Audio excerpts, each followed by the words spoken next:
De Miley Cyrus à Zendaya, en passant par Selena Gomez, on a tous vu ces stars de Disney se métamorphoser, parfois de façon assez radicale. Mais qu'est-ce qui se cache vraiment derrière cette rupture d'image ? Aujourd'hui, on va décortiquer ensemble comment ces icônes qui ont été fabriquées pour être des modèles de pureté reprennent le contrôle. Le contrôle de leur image, de leur corps, et finalement de tout leur destin.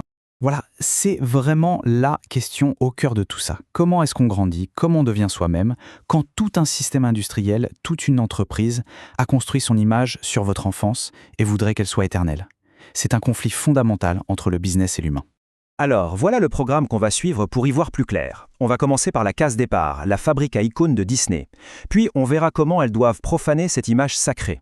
On parlera ensuite de la reconquête du corps, un enjeu central, puis du virage entrepreneurial, de mascotte à marque. On analysera les nouvelles règles du jeu imposées par les algorithmes. Et enfin, on verra comment la toute dernière génération, elle pirate la matrice de l'intérieur. Allez, on attaque avec le premier point. Pour bien comprendre, il faut voir le système Disney comme une véritable usine. Une usine à l'échelle mondiale, conçue pour produire un archétype bien précis et surtout extrêmement rentable. La jeune fille adolescente parfaite, la girl next to door idéale. Et voilà le produit fini, si on peut dire. C'est un modèle hyper codifié. L'ingénue, toujours souriante, pétillante, complètement asexuée et bien sûr irréprochable sur le plan moral. C'est une sorte de cage dorée. Absolument tout est contrôlé pour coller à cette promesse d'innocence vendue aux familles du monde entier. Alors, comment on sort de cette cage ? Eh bien, la première étape est violente et elle est nécessaire. Il faut briser l'image. Le mot-clé ici, c'est profanation. C'est un geste qui est essentiel pour quiconque veut s'échapper du moule Disney. Et attention, il faut bien comprendre que ce n'est pas juste un scandale pour faire le buzz. C'est un acte qui a une vraie profondeur, presque politique. En s'inspirant de philosophes comme Giorgio Agamben, on comprend que profaner, c'est reprendre quelque chose qui a été rendu sacré, intouchable par les médias, et le rendre à nouveau normal, humain. C'est reprendre son propre corps et dire « il m'appartient avec mes désirs et mes imperfections ». Et pour ça, on voit émerger deux grandes stratégies, deux écoles si on veut. D'un côté, il y a la méthode Miley Cyrus, la transgression frontale, le choc, le scandale visuel avec Wrecking Ball pour dynamiter une bonne fois pour toute l'image d'Hannah Montana. Et de l'autre, la méthode Selena Gomez, la reconversion silencieuse. Elle a repris le contrôle plus en douceur, en devenant productrice, en choisissant ses rôles, en maîtrisant son histoire de A à Z. Deux chemins différents, mais le même objectif, cesser d'être un objet pour devenir un sujet. Et ça nous amène au troisième point qui est peut-être le plus important, le corps. C'est vraiment là que la bataille se joue. Après avoir cassé l'image, il faut se réapproprier l'outil principal, son propre corps. Pendant la période Disney, le corps est quasi inexistant. Il est lisse, sans désir, désincarné. Donc, pour s'en émanciper, il faut forcément le réinvestir. La sensualité, l'érotisme, qui étaient des tabous absolus, deviennent alors un langage. Un outil pour affirmer qui on est, pour exprimer une nouvelle identité. Et ce qui est fascinant, c'est de voir comment la nouvelle génération s'empare de ça avec beaucoup plus de nuances. Prenez Zendaya dans Euphoria. Elle explore une sexualité complexe, parfois même traumatique, à des années-lumière du romantisme Disney. Ou Sabrina Carpenter qui va rejouer les clichés de la gentille fille, mais en poussant le curseur tellement loin que ça en devient ironique. Elle n'efface pas leur passé, elle le détourne. Mais attention, cette révolution, elle n'est pas que dans l'image. Elle est aussi, et peut-être surtout, économique. C'est un point absolument crucial. Pour être vraiment libre, ces stars ont compris qu'il fallait passer de simples mascottes à une véritable marque. En fait, on peut voir un parcours en 3 étapes très claires. Au début, c'est la dépendance. L'actrice est un produit marketing de Disney. Ensuite vient l'autonomie. Elle commence à produire ses propres films, ses propres albums.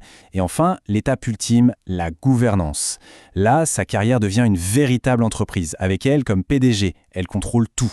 Et c'est ça, la grande leçon qu'elles ont comprise. Dans le système actuel, la vraie liberté, ce n'est pas juste de pouvoir dire ce qu'on veut, c'est de posséder les outils qui permettent de le dire. En contrôlant la production, l'argent, le marketing, elles s'assurent que plus personne ne pourra contrôler leur image à leur place. Sauf qu'aujourd'hui, il y a un nouvel acteur dans le jeu, une force invisible mais ultra puissante, l'algorithme. Un nouveau juge à qui il faut plaire, que ce soit sur Instagram, TikTok ou YouTube. C'est ce qu'on peut appeler l'algo-gaz. Et la grosse différence avec l'ancien male gaze, le regard masculin, c'est que l'algorithme, lui, il n'a pas de désir. Il ne fait que calculer. Il analyse la performance, l'engagement, la visibilité. Il faut donc trouver le bon équilibre. Être assez sexy pour générer des clics, mais pas trop pour ne pas être censuré. C'est un jeu d'équilibriste constant. Et ça donne naissance à une toute nouvelle esthétique, ce que l'on pourrait appeler l'érotique du seuil. Une sexualité calibrée, ambiguë. Le but n'est plus forcément de choquer, mais de jouer avec les limites. C'est l'art du sous-entendu, du presque, du je te montre mais pas tout à fait. Le désir devient un produit pour générer de l'engagement. Et tout ça, ça nous amène à la dernière étape de cette évolution, la plus récente, qui est parfaitement incarnée par Sabrina Carpenter. Elle ne cherche plus à casser les règles, elle les pirate de l'intérieur. Quand elle chante ça, dans sa chanson Because I Like the Boy, c'est l'exemple parfait de sa stratégie. Face aux rumeurs et aux insultes qu'elle a reçues en ligne, elle ne se défend pas. Non, elle prend les accusations et elle se les approprie avec une ironie mordante. C'est super malin en fait. Elle ne rejette pas les codes de la pop star parfaite, au contraire, elle les surjoue. Elle les pousse à un niveau de saturation tel qu'on voit à quel point ils sont artificiels. C'est en mimant le système à la perfection qu'elle en révèle l'absurdité. En fait, on pourrait dire qu'elle est la première native de ce monde post-Disney. Une native du feed Instagram ou TikTok. Elle a grandi avec ses règles.